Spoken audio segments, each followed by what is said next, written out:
How's everyone, Nico here, and in this video we're going to be having a look at this. So this is the brand new Asus TUF Gaming B850M-Plus Wi-Fi motherboard. So this is for the brand new AM5 socket CPUs from AMD. So in this video what we're going to do is we're just going to be having a quick unboxing of it and also overview of some of the specs of this motherboard.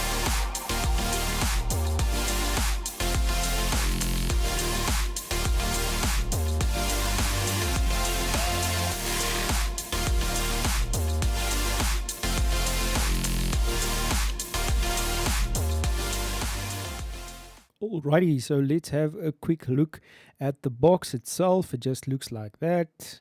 And yeah, let's get it out of the box and let's see what we get inside. Alright, so first we get the antenna, the Wi-Fi 6 antenna. Then we get a bit of mounting hardware for your M.2s. Then we get SATA cables, that's 2 of them. And then we get the motherboard itself. We're going to have a look at it closer in just a few, and then we get a bit of paperwork as well as a little sticker sheet. So let's quickly have a closer look at the board. Alright everyone, with the board zoomed out like this, I quickly want to speak on a few things on the board itself before we zoom in and I show you a bit of the ports that it has. So the first thing that it has, it's got a 14+2+1 power stage, which means that it has super efficient power delivery to your processor, which means it translates into a better performance. So looking at the socket, this is an AM5 socket, so it can support the latest that AMD has to offer and also some of the previous gen processors as well. You guys can go online and just confirm which that is. If we look at the RAM slots, we've got dual channel RAM slots and we've got 4 of these slots right over here, and these can do up to 8,000 mega transfers a second, depending on what your processor can handle. And yeah, that's basically it for that.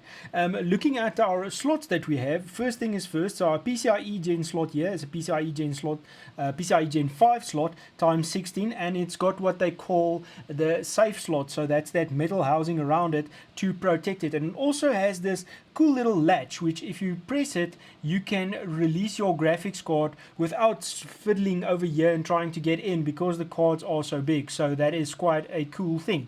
If we go down a bit, we've got a PCIe Gen 4 slot here, and that's just a ×1, a small little slot what you can use. If we look at our M.2 slots, this is a PCIe Gen 5 slot, and then we've got 2 PCIe Gen 4 slots for our M.2s here. We'll remove this in a little bit so I can show you the cool latching system that it has for your M.2s. And then over here we just have our normal SATA ports. But let's zoom into this board and let me show you what's going on it as well. Alright everyone, so we are zoomed in on the board and let me quickly show you all the connectors that we get. So here we've got 2 8-pin connectors, and that is just supplementary for that awesome power phases that this board has. If we move a bit to the right, we can see that we do have an AIO pump header, and that just delivers a bit more amps so your AIO pump can perform adequately. Then we've got 2 CPU fans, CPU and CPU optional, which is very nice to see. So a lot of fan headers here at the top for your cooling. Then as we go down, we've got 3 3-pin RGB connectors, we've got 1 24-pin and another fan header. If we go a bit like this, we see we do have a USB-C. Now this can do 10 gigabits per second, and then we've got a USB 3.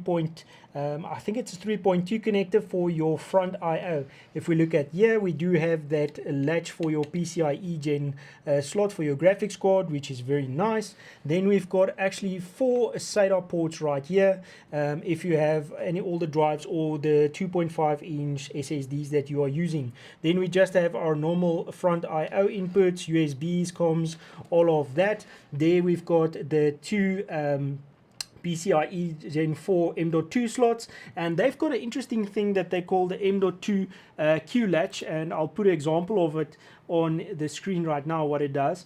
And yeah, that's basically it. If we move a bit to the side, we do have another fan header right over here. There we have our audio, we've got an awesome audio chip, and then we've got another fan header right over there, and there's that M.2 slot, our main one, that is PCIe Gen 5. So that is it for the board zoomed in. Alright everyone, so here we've got the board at the back. We're keeping it at a bit of an angle because my light is very reflective on this back IO's plastic. But anyway, speaking of the IO, so it's got a pre-mounted IO shield, so no worrying about that dreaded way of forgetting your IO shield when you've done the complete PC. But anyways, looking at the ports, at the top we've got a DP port, HDMI, we've got a 4 USB 2 ports, and we've got a BIOS port right there. We get to that now.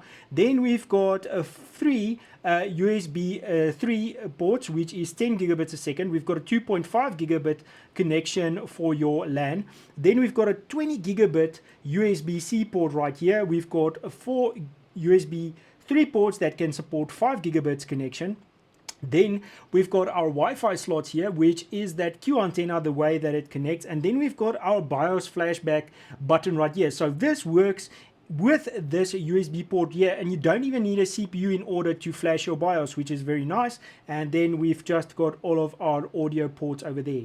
And there we go, guys. That's it for this video. If you have not done so yet, please subscribe to my channel. I would appreciate that a lot. And then, yeah, guys, I'll check you out in the next unboxing and overview and review and all of those views video. Check you out in the next one.